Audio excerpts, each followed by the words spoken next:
El estriado, donde las habilidades y los hábitos se encuentran. Los núcleos y las interconexiones de los ganglios basales están ampliamente reconocidas por modular la conducta motora. Si se mide en un nivel de regiones, áreas o neuronales, las actividades de las neuronas en los ganglios de la base correlacionan con muchos parámetros de movimiento, particularmente con aquellos que influencian el vigor de una acción, también con la fuerza y con la velocidad de la acción. Dentro del nivel de las patologías en los circuitos de los ganglios de la base, lo que se puede predecir es que se va a producir una hipoquinesia o movimientos hiperkinéticos. En paralelo, no obstante, los ganglios basales están, y especialmente el estriado, ampliamente reconocidos como involucrados en actividades relacionadas con el aprendizaje. Las interacciones entre las neuronas que contienen dopamina del cerebro medio y sus targets en el estriado son críticas en esta función, o sea, la función del aprendizaje. Una cuestión fundamental es cómo estas dos capacidades, el comportamiento motor y el aprendizaje basado en el refuerzo, se relacionan entre sí y qué rol tiene el estriado y otros ganglios de la base, los núcleos de los ganglios de la base, tienen en formar nuevos repertorios conductuales. Aquí vamos a considerar como relevantes propiedades fisiológicas del estriado, para contrastarlo con dos formas comunes de adaptación que se pueden encontrar en todos los mamíferos: la adquisición de hábitos de conducta y de habilidades físicas. Esto es importante, entonces. Vamos a ver las propiedades fisiológicas y contrastarlas de adquirir un hábito conductual o adquirir una habilidad física. Acá la clave está en physical skills versus behavioral habits, sin tener en cuenta definiciones técnicas, porque intuitivamente se puede conocer qué es un hábito y qué es una habilidad. Por ejemplo, cuando uno se pone los zapatos o las zapatillas y luego ejerce un movimiento con el dedo para abrirlo más, para permitir su ingreso, eso puede ser considerado un hábito, es una rutina conductual. En cambio, la capacidad de atarse los cordones y de atarlos de manera que no se desaten ya es una habilidad. El ejemplo es bastante claro. Una persona se está poniendo las zapatillas y comienza con el dedo a modificar el ingreso del pie en la zapatilla. Eso es un hábito. En cambio, aprender y luego desarrollar el atarse los cordones de una manera que no se desaten ya es una habilidad. La capacidad para hacer nudos son, efectivamente, como se señaló, una habilidad. Hábitos y habilidades tienen rasgos comunes. Los hábitos son conductas muy consistentes que se desencadenan cuando un evento es el apropiado. Típicamente, pero no siempre, proviene de un estímulo externo y ocurre en un contexto que es relativamente, esa relativamente es con un alto porcentaje contextual. Las habilidades, en cambio, son cambios en el repertorio físico, son nuevas combinaciones de movimientos que llevan a nuevas capacidades para dirigir acciones hacia metas. Tanto los hábitos como las habilidades pueden equilibrarse en que provienen del aprendizaje basado en el refuerzo, particularmente cuando ambos, habilidades y hábitos, están en la etapa de la adquisición inicial. En cada instancia, después de suficiente experiencia, la necesidad de tener un refuerzo empieza a ser cada vez más baja. Con la práctica suficiente, ambos, habilidades y hábitos, llegan a la automaticidad y tienen una resiliencia que compite contra las acciones que pueden llevar a desaprender tanto el hábito como la habilidad.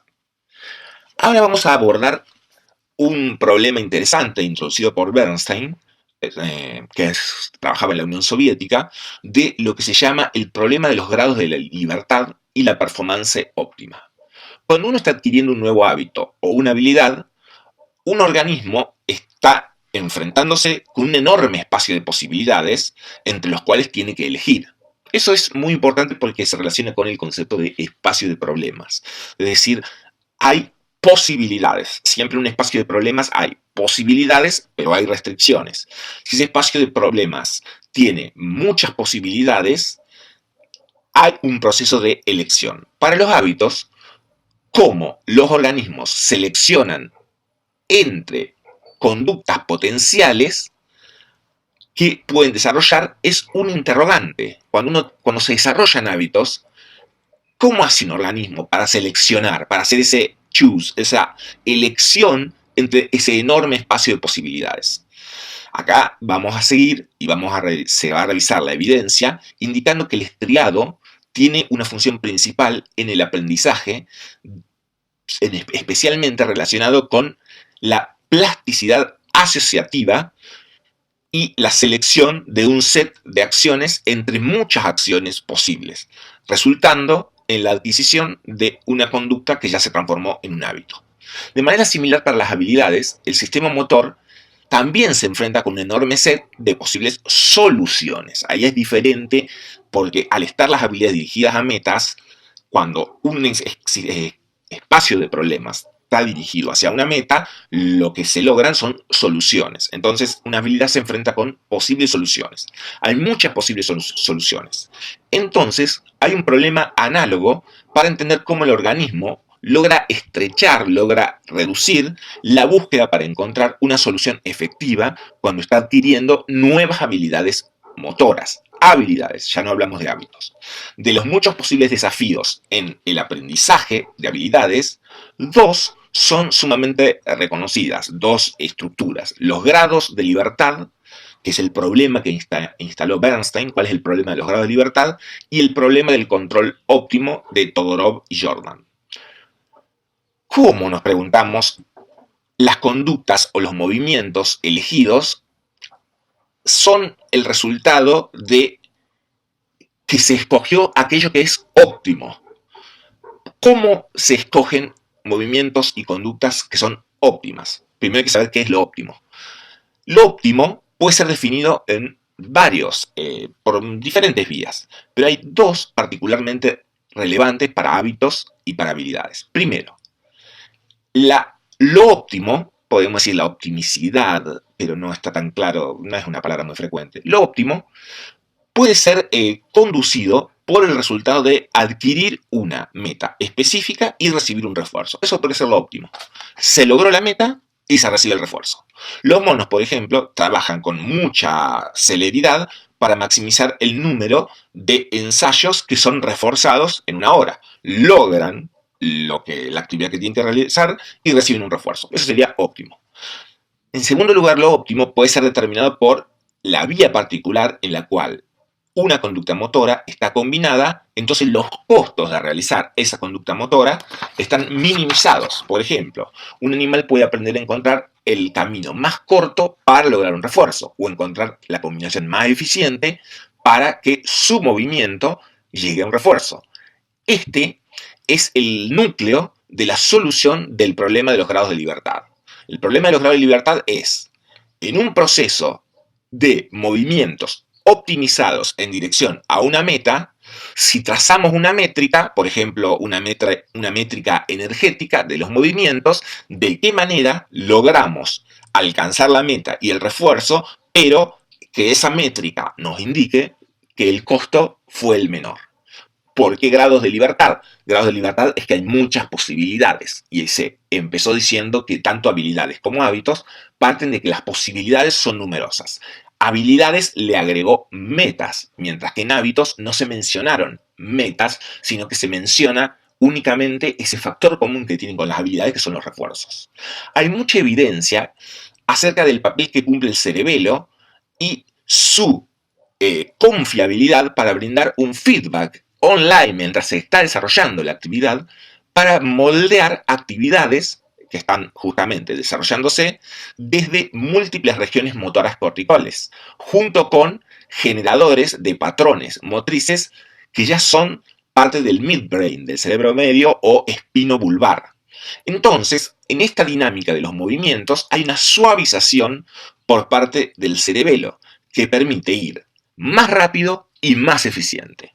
De forma notable, este formateo que logra el cerebelo basado en errores, es decir, basado en la discrepancia entre lo esperado y lo que ocurre online, es un formateo que es independiente de cualquier señal de refuerzo. Es un formateo que se basa en discrepancias.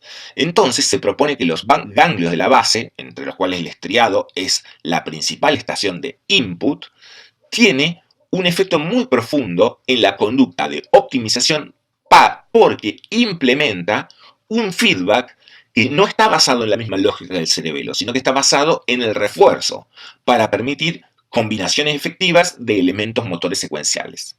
Entonces, si se habla de hábitos o habilidades, el estriado es un tipo de learning machine, que son máquinas integradoras de algoritmos, dedicada a lograr el mayor éxito en una conducta y en lograr, por ejemplo, cuando se habla de habilidades, en lograr la meta, cuando se habla de hábitos, en lograr el refuerzo. Se ha visto que esta capacidad de aprendizaje no solamente está relacionada con los principales desafíos entre los que se encuentra el control motor, sino que esto se extiende más allá, influenciando el control cognitivo y el control emocional.